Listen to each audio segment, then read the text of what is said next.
In a bright classroom filled with rhythm and chalk dust, Mr. Nozhat walked in with the calm confidence of someone who knew how to make grammar feel alive.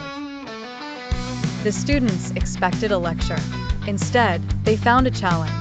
He promised that by the end of the lesson, they would not only understand English grammar, but hear it like music. He began with relative pronouns, drawing 2 short sentences on the board and joining them with a smile. A student pointed at a friendly teacher and said, "Who?" Another spotted a book and chose which. When Mr. Nozhat introduced that, the class noticed how one word could connect ideas without repeating them.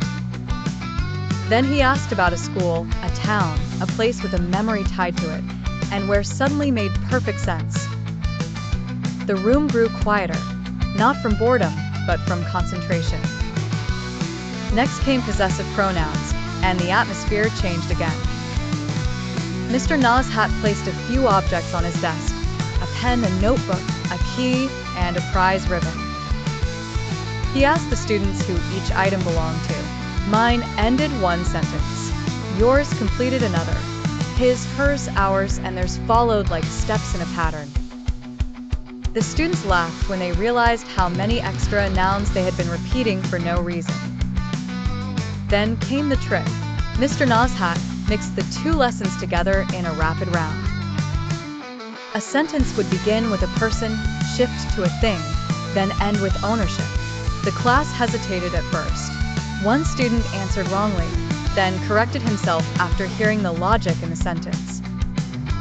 Another discovered that grammar was less about memorizing and more about listening carefully to meaning. By the end, the board was full, the class was smiling, and even the quietest student was nodding to the beat of the lesson. Mr. Nozhat closed his notebook and said the same words he always used after a difficult idea became clear. The rules do not trap language, they open it.